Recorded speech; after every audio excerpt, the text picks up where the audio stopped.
One village official from St. Lawrence County is concerned for his community. He tells us what he thinks needs to be done. Plus, 4 North Country hospitals look to improve facilities and training for first responders as the USDA doles out dollars for hospitals across the U.S. But first, office space for small businesses. An inside look at Jefferson Community College's new home for local entrepreneurs. Good evening, I'm Zach Grady. This is 7 News Tonight. A timetable is set. Work is underway on Jefferson Community College's downtown Watertown hub for entrepreneurs. 7 News reporter Chad Charette takes us inside look for JCC's future home for small businesses. This will be built up so that it's ADA accessible. It's described as a transformational project for Watertown's Franklin Street. Advantage Watertown, a city improvement consulting group, walked through a strip of vacant public square properties. Soon, these storefronts will become Jefferson Community College's hub for entrepreneurship education.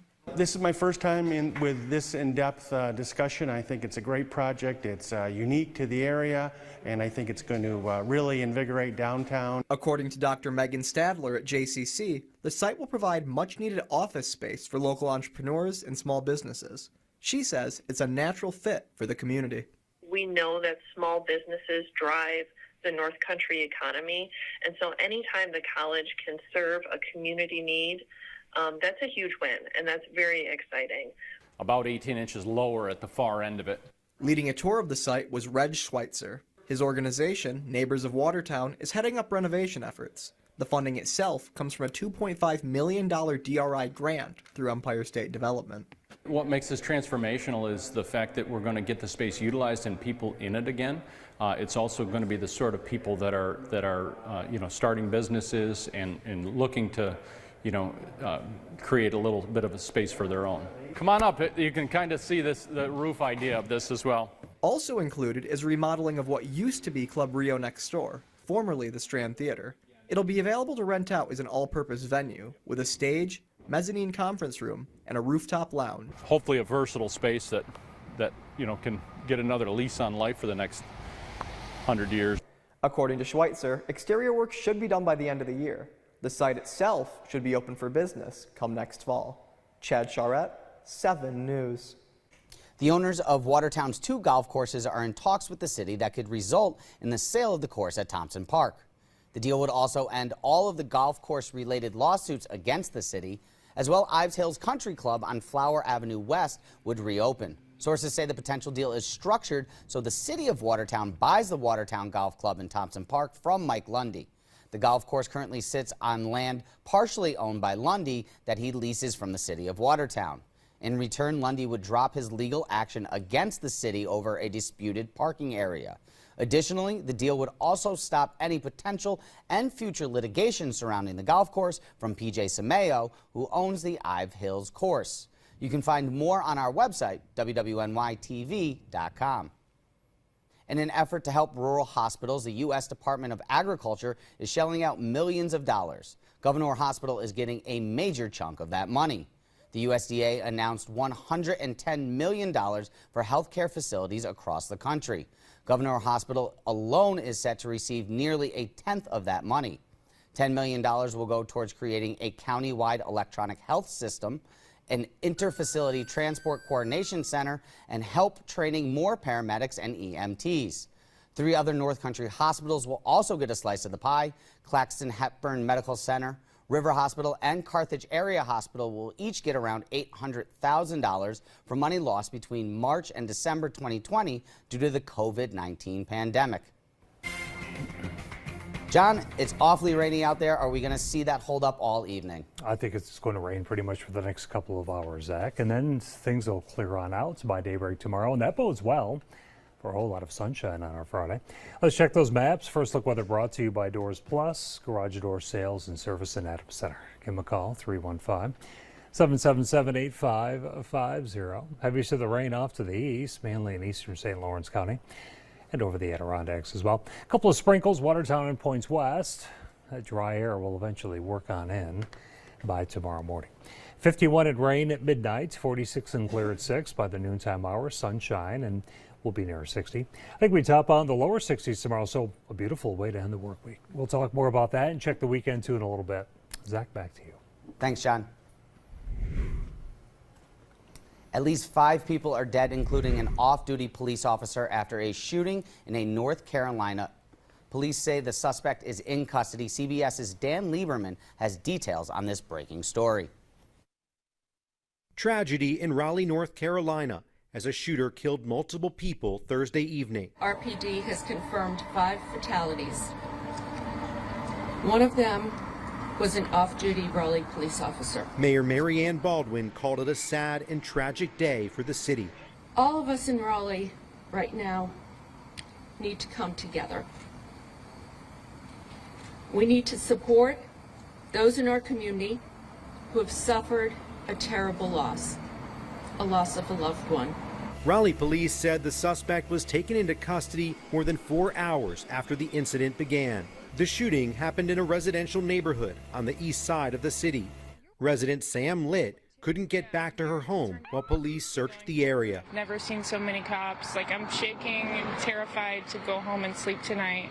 According to the Gun Violence Archive, this is the 531st mass shooting in America this year, and the 24th time at least 4 people died in one incident.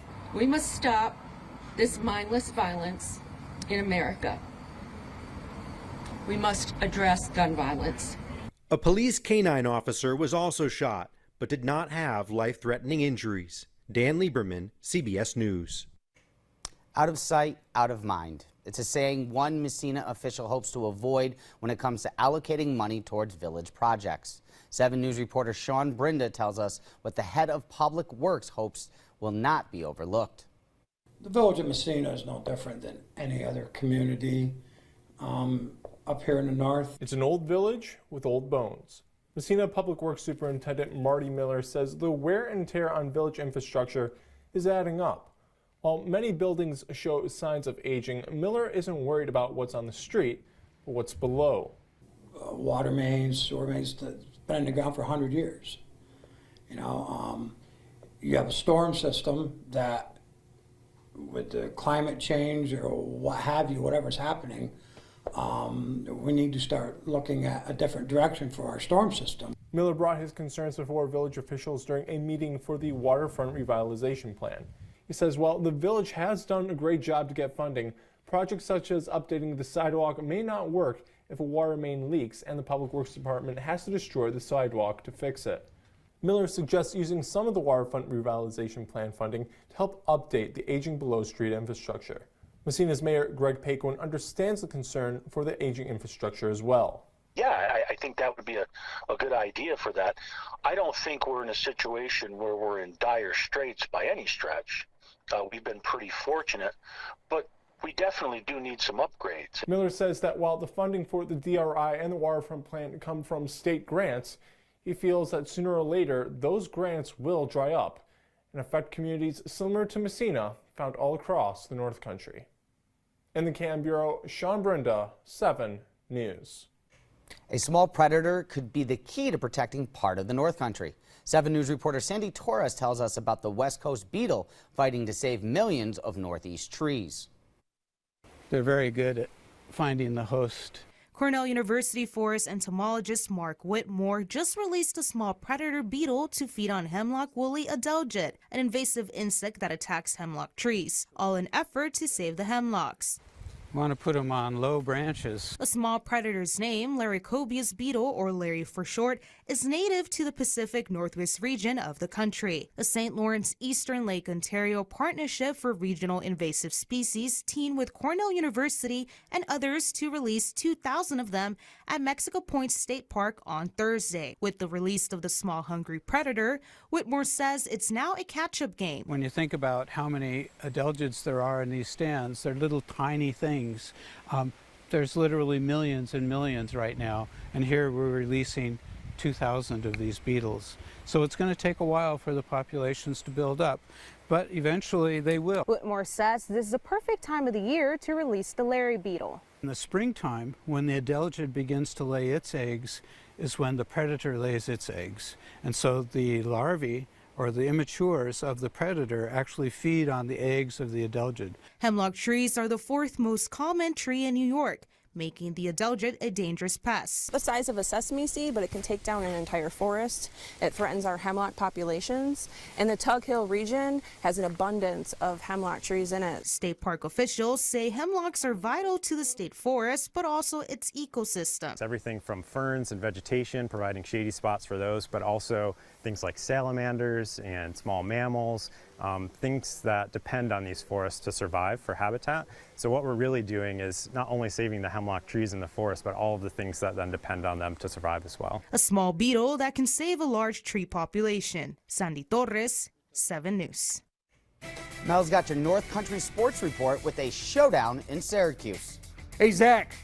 Thanks to Herringer's Contracting, who sponsors our bowling scores.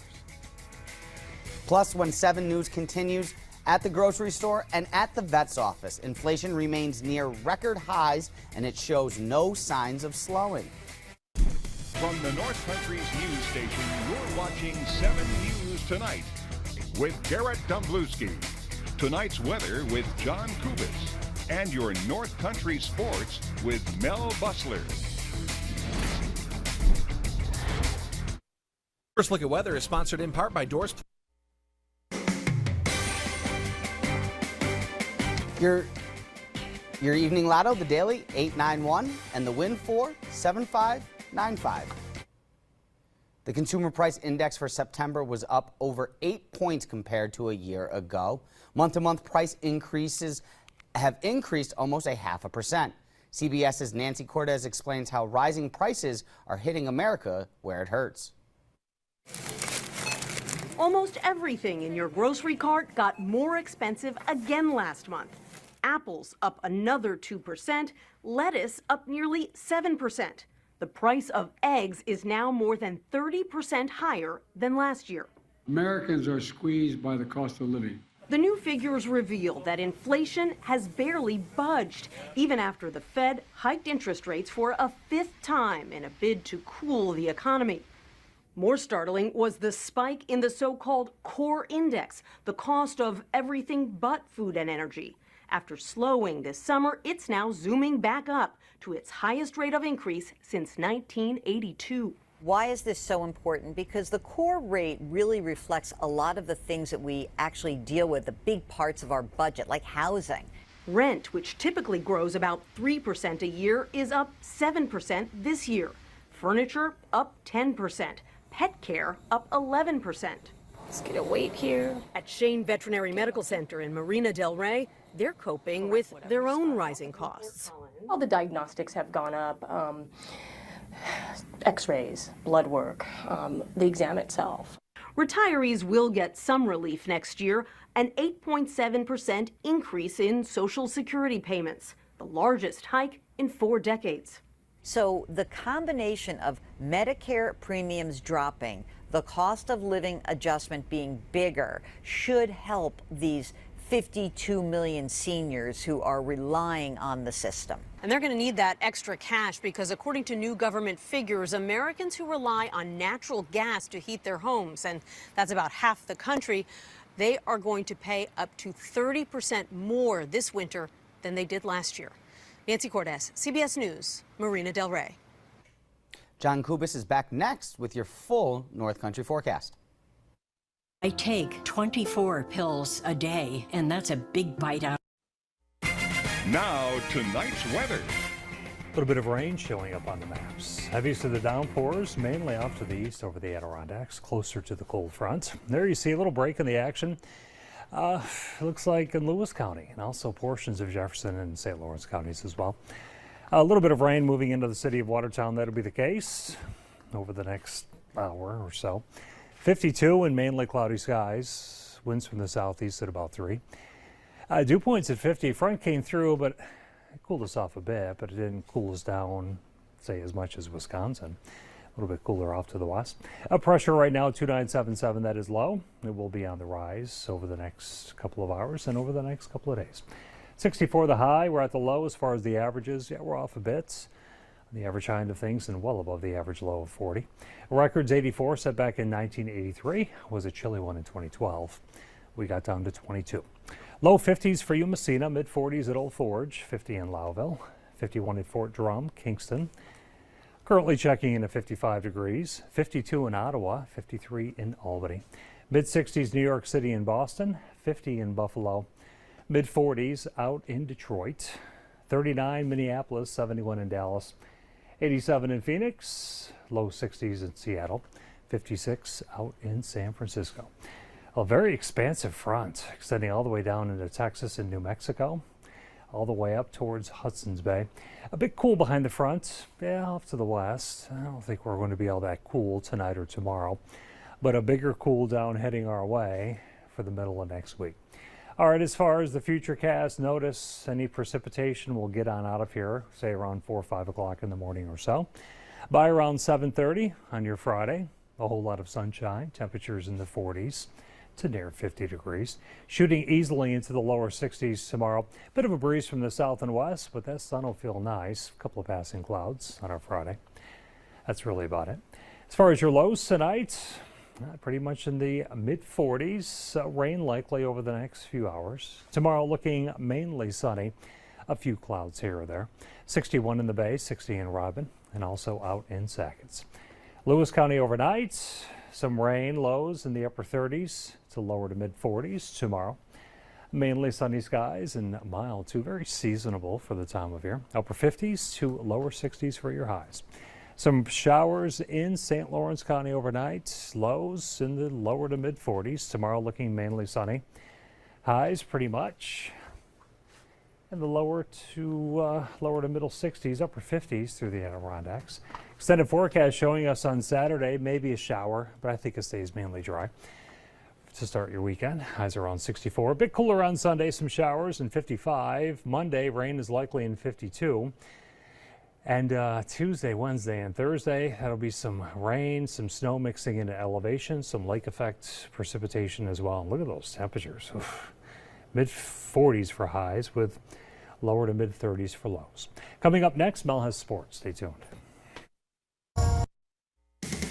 Now your North Country Sports. Time for your Toyota Sports Report. Both boys and girls soccer on the local sports schedule for this Thursday. Rob Crone is in to sort out all the highlights. Boys Frontier League soccer under the lights in Adams. The South Jeff Spartans hosting Lowville. Less than 3 minutes into this one, the Spartans get on the board when Stephen Wood goes top shelf for the tally. 1-0 South Jeff. With a little over 5 minutes left in the half, Lowville ties it. Trey Smith sticks home the header off the corner kick, knotting the score at 1. 23 seconds later, the Spartans go back on top when James King sticks home the loose ball in front. 2-1 Spartans. South Jeff goes on to beat Lowville by a final score of 3-2. Girls Frontier League soccer from Copenhagen, the Lady Golden Knights hosting South Lewis. A little over 3 minutes in, Copenhagen strikes when Maddie Cheek rifles a blast between the pipes from point-blank range. Lady Golden Knights on top, 1-0. Later in the half, it's Aubrey Smikla with the shot that slips through the goalie's hands. 2-0 Copenhagen. Copenhagen goes on to blank South Lewis 3-0. In Carthage, another Girls Frontier League contest as the Lady Comets hosted Lowville. First half, the Lady Red Raiders take the lead via a penalty kick. Carly Freeman dents the back of the net. Lowville in front, 1-0. Lowville looking to expand on the lead, but the shot goes off the crossbar. Lowville goes on to blank Carthage, 1-0.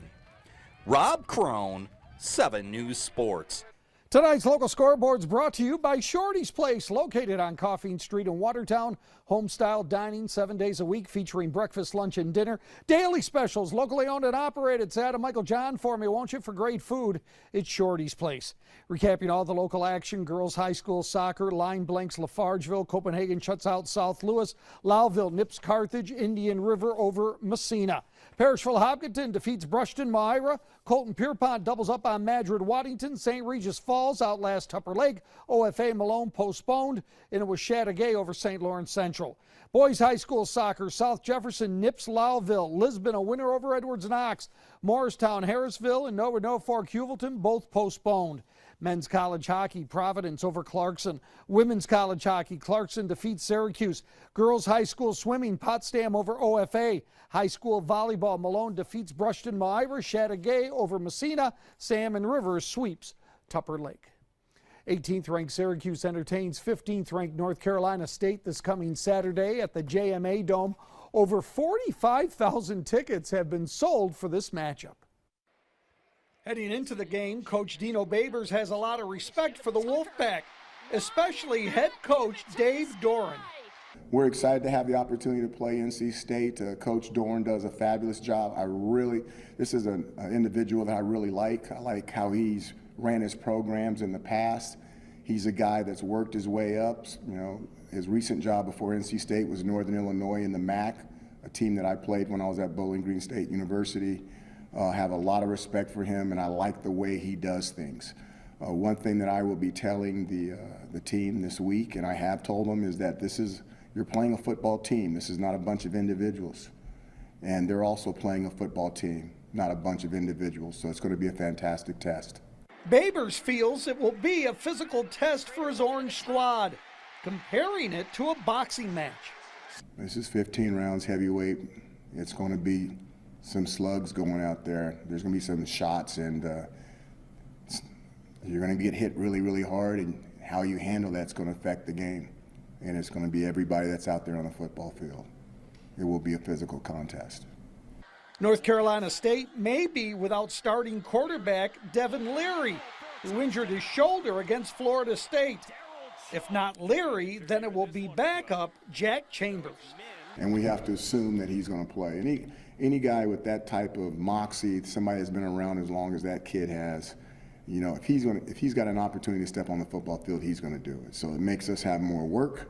It makes us have more work in a normal week. We didn't get to take advantage of having an extra week off because now we have to go back and do research on the other young man as well. But the way we're preparing is we expect him to be out there with the opening snap. Besides the big football game, there's another event that celebrates the history of Syracuse football. Obviously, this is going to be a very important football game for us. We understand all the things that are going to be going on with it. One thing I'd like to mention, though, is this will be our Ring of Honor game, and coming back and thanking guys in the past that did amazing things. Ernie Davis, the first African-American Heisman Trophy winner, along with Jim Brown, you know, the greatest of all time, and dear, dear friend that passed away, Floyd Little, who I owe a lot to. And it's going to be great to see all three of them recognized with family members in the dome, and hopefully it'll be an exciting game for fans. 18th ranked Syracuse hosting 15th ranked North Carolina State Saturday 3:30 at the JMA Dome, with the game on the ACC network. It's the North Country's top bowling series of the week, brought to you by Herringer's Contracting, the roof people who call you back. You gotta love that. 315-782-9129. Men's High House list compiled by Hall of Famer Tom Bush. First stop, Playmore Lanes. There you see it right there. Seaway Lanes is next. Jack Sargent leading the pack. Derek Kraus, the head man at Lewis Lanes this week. Harrisville Lanes and Lounge, Jeff Exford over Mike Basin. Doug James, Ron Mills, Bob Montgomery. Honor score, Mark Russell with an 824, including a perfect game. The women's top 10 is compiled by the Baroness of the Boards, Emily Basin. As a matter of fact, she made the list this week. Congratulations to the Pixie of Pins. How about youth scores from Lewis Lanes? Ethan Kraus leading the pack. Hey, Nova Gates is in there, along with Damian Pate and Gabby. Theo at Playmore, Zachary, Landon, Riley, Krista, Jaden, all of them at Playmore Lanes. Well, we got a little of baseball to talk about. How about the Astros, huh? Yes, well, they would win today over the Mariners by a score of, well, you don't even know the score. You don't want to know the score. It was 4-2. It was for a 2-0 lead in the American League Division Series. Yordan Alvarez hit the big home run for the Astros. There you go. He is tough.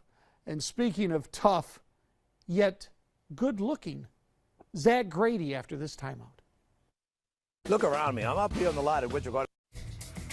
Emily Griffin back with you in about 6 hours for 7 News This Morning. For John and Mel, this has been 7 News Tonight.